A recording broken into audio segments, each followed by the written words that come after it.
E os discípulos? E os discípulos? A lei romana dizia, Daniel, se depois das 3 horas até as 6 o corpo não for tirado da cruz, é enterrado como indigente.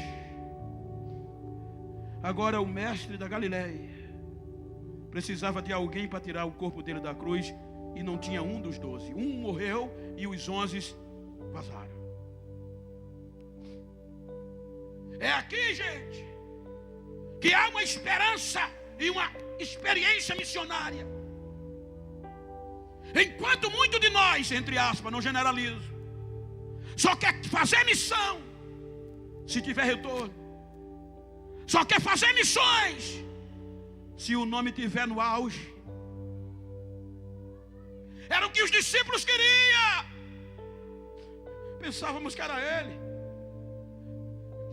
Por isso que a mãe de um deles, de 2 deles, disse: quando tu reinar, deixa aqui o meu filho. Ela falou na ótica material. Eles queriam status. Agora o corpo de Jesus só tinha 3 horas para ser tirado da cruz, e não tinha ninguém para fazer a obra. Mas a obra é de Deus. Ninguém bata no peito achando que é alguma coisa. Se eu não fizer, para uma conversa.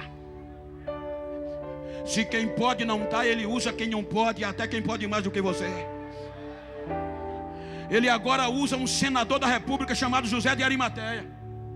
Aí José de Arimateia, quando vê o corpo de Jesus na cruz e não tinha ninguém para retirar, aí ele chama um doutor, um mestre, Nicodemo, contra o sistema.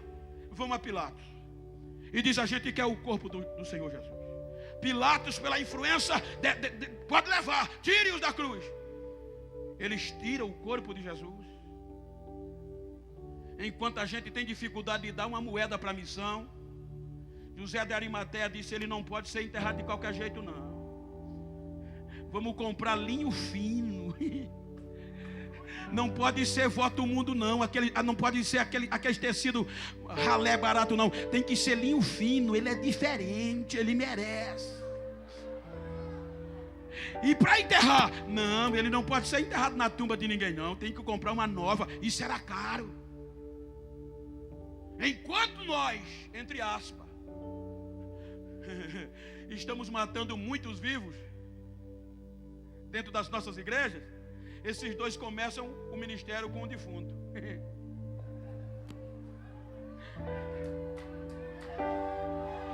Evangelho é poder de Deus. Eles começam com o defunto. Pega o corpo de Jesus, joga no sepulcro novo, linho de fino, lençol bem traçado. Ele merece, está aí. Em bálsamo, que era caro. E os discípulos? Silêncio na história. Sexta, sábado, 2 dias. Eles estavam até com medo, escondidos. 3 dias passaram. Foi o suficiente para uma mulher. Não era tarefa de mulher. Para uma mulher sentir saudade das palavras dele, do ensino dele. Veja que Maria Madalena disse: eu estou com saudade do meu mestre. Eu não posso mais ouvi-lo. Quem tem coragem de ir no sepulcro? Mas eu quero ver ele, pelo menos embalsamar. Talvez deixe a gente chegar. Vamos lá. 3 dias simplesmente elas partiram para o sepulcro. Quando chegaram no sepulcro, tinha acontecido algo diferente. O próprio evangelista Mateus diz que houve um terremoto e estava tudo virado de perna para o ar. A pedra que estava lacrada pelos lacres imperiais estava revolvida da porta do sepulcro. O sepulcro estava aberto. Elas se assustaram quando correram para o sepulcro. Aí os 2 anjos aparecem e dizem: vocês estão procurando o quê aqui, mulheres? Ela diz: eu quero o meu mestre Jesus. Eles dizem: ele não está mais aqui, ele já ressuscitou, ele já voltou a viver. Elas não acreditam e voltam. Elas vieram tão atordoadas sem acreditar, que quando chegaram no jardim, viram um homem de branco, não acreditaram que era Jesus. Veja que Maria Madalena para e diz: jardineiro, diga onde você colocou o corpo do meu mestre, eu vou buscar. Aí Jesus diz: Maria. ela não conheceu Jesus pelo físico, foi pela voz. Maria, Raboni, meu mestre, sou eu, Maria, sou eu. Não me abrace, eu ainda não subi para o meu Pai, vosso Pai. Vá e diga a seus irmãos: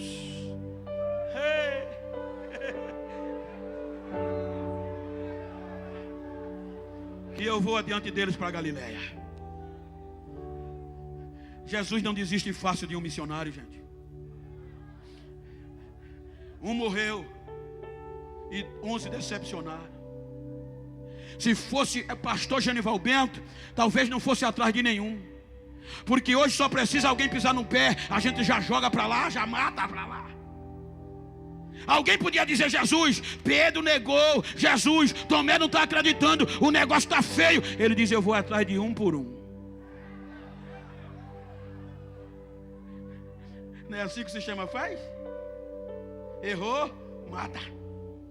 Rasga a credencial. Tira do púlpito.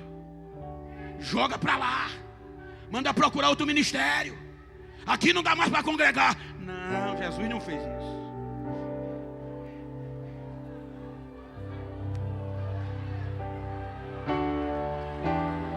Para fazer isso os fariseus faziam. Para fazer isso os escribas faziam. Ele não vai atrás de nenhum. Pedro, tu me amas, Pedro? Ama, então tu vai apacentar minhas ovelhas. Tomé, sou eu mesmo, toca aqui, Tomé. Eu estou vivo, Tomé. Toca aqui, seja crente, Tomé. Todo o poder foi me dado. Por que ele diz isso? Porque o sistema era forte, gente. Aqueles homens sem Jesus não teriam coragem de mover um pé. Aí ele já chega dizendo: todo o poder foi me dado no céu e na terra. Não tem mais para ninguém. Agora é com vocês. Vão, se movam,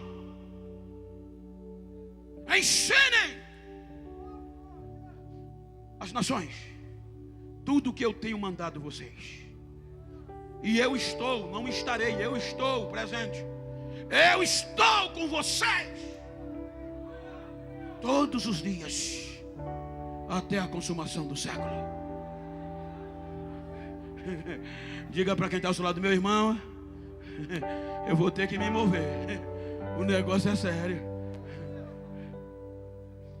Esperem até que do alto sejais revestidos. Porque sem ser revestido, vocês não vão superar a justiça dos fariseus. Vai aos céus.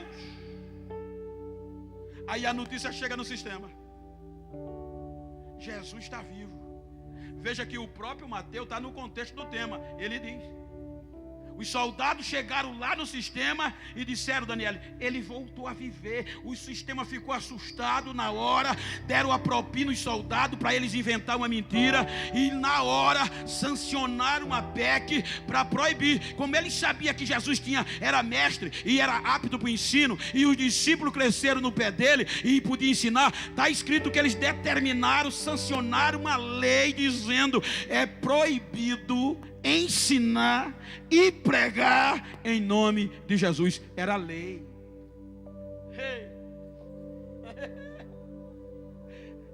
50 dias depois da Páscoa, era a festa do Pentecostes, das primícias, das semanas. A cidade estava cheia de religiosos, fariseus, doutores de conhecimento. E os discípulos, trancados, quebraram o protocolo que os homens tinham que estar na festa, se trancaram, com medo da represária. Aí com 50 dias, a Bíblia diz que aparece um vento, entra pela porta da frente,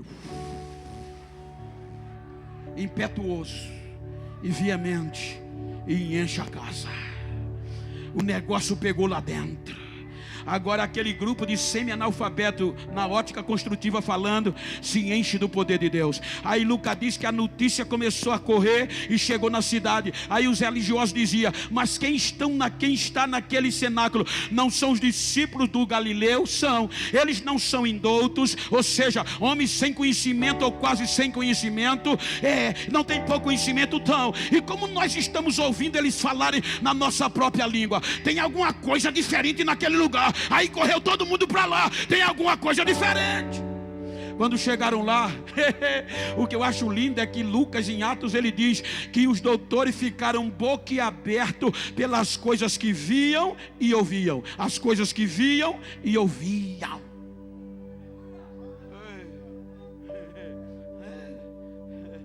Viam e ouviam. Ficavam perplexos. Outros ficavam murmurando.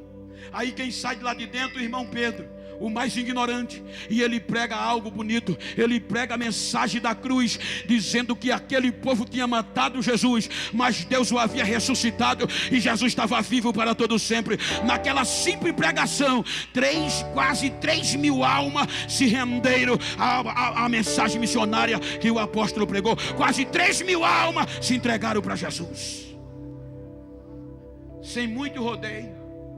Segunda pregação, não precisou de palavras, precisou de atitudes.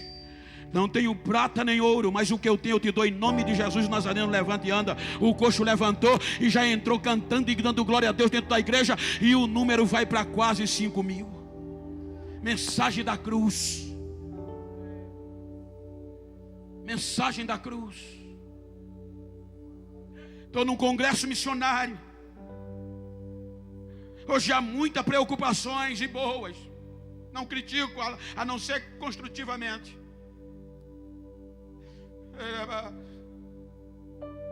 Mas hoje se preza muita ética.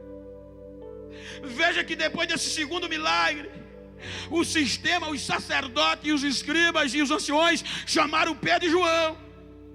E a primeira pergunta que fizeram foi: em nome de quem vocês operaram esse milagre? Eles sabiam quem era o coxo. Em nome de quem? Aí Pedro diz: em nome de Jesus o Galileu, ao Nazareno, aquele que vocês mataram e Deus ressuscitou no terceiro dia. É no nome dele. Aí eles usaram a lei. Vocês não sabem que é proibido ensinar e pregar nesse nome? Aí Pedro diz: é melhor obedecer a voz de Deus ou a voz dos homens? Coloca na cadeia. Quando eles colocavam de dia, de noite, o anjo de Deus ia na cadeia e tirava os crentes de lá. No outro dia, os crentes já estavam pregando no meio da rua. A cruz não parou. A lei não parou. Como a gente vai parar esse movimento? Como parar a igreja de se mover? Pelo conhecimento. Vamos pegar alguém que seja bom. Eles são ignorantes, indoutos. Aí fizeram uma reunião e chegaram para os rabinos e disseram: quem de vocês tem um aluno bom aí? Aí aparece Gamaliel, levanta o dedo. Eu conheço um. Cresceu, formou-se aos meus pés, coberto com a poeira dos meus pés. Quem é? Saulo de Tarso. Ele é bom? É o melhor que se formou durante a minha gestão. Então vamos mandar ele parar esse povo. Ele é bom de lei. Veja que ele disse que fazia parte da mais severa seita. E ele era bom de lei. Aí doutor Saulo entra com o objetivo de quê? De parar aquela obra. Veja que ele era tão ferrenho que a Bíblia diz que em poucos dias ele jogou todos os crentes para correr de Jerusalém com medo. Porque ele pisava, ele assolava, o chicote batia, até a morte ele consentiu. Quando ele ficou no ápice do conhecimento, do doutor, da fama, pensando que a obra tinha parado, aí a notícia chega: doutor Saulo, pois não, o negócio ainda está em movimento. O que é que houve? Aquele povo que saiu daqui continua pregando a palavra e estão lá na cidade de Damasco. E a cidade de Damasco está pegando fogo, doutor Saulo. Jesus está salvando lá bonitinho, está curando, está fazendo milagre. Então vou para lá com raiva, vou trazer tudo preso. Quando ele pega a escolta e vai com a carta para prender e parar os irmãos, antes dele chegar em Damasco, a Bíblia diz que foi um facho, um fachinho de luz raiou. Aí ele, todos que iam, caíram no chão. E a voz de lá de cima gritou: Saulo, Saulo, por que você me persegue? Ele só teve direito a duas coisas. A primeira, Na ótica dele era absurdamente, porque ele era crânio, era doutor, era poliglota, era exímio orador. Ele só teve o direito de reconhecer o senhorio. Ele sabia que alguém derrubou, era maior do que ele. Aí ele grita: quem tu és, Senhor? Aí: eu sou Jesus, a quem você persegue. Ele só tem direito de dizer: o que quer que eu faça? Entra na cidade que eu vou dizer o que vai fazer. Quando ele entra, Jesus pega Ananias, um missionário que já estava se tremendo de medo, e numa visão diz: amanhã tu vai lá na casa de Judas e procura lá um homem chamado Saulo. Ele está orando, jejuando, e eu quero restaurar ele. Quando Ananias chega lá, meu irmão, já chega cheio de Deus, chega cheio do poder de Deus, gritando e pregando: Jesus me mandou aqui para orar por você, para restaurar a tua visão. Quando ele ora, as escamas caem do olho do doutor Saulo, e Saulo é batizado com o Espírito Santo. Agora o doutor começa a falar línguas estranhas e sentir o que aqueles semi-analfabetos sentiram. Você pode acompanhar a leitura. Segura um pouquinho aí, meu irmão. Eu fiquei até 9h20 aqui, 9h30 ouvindo vocês.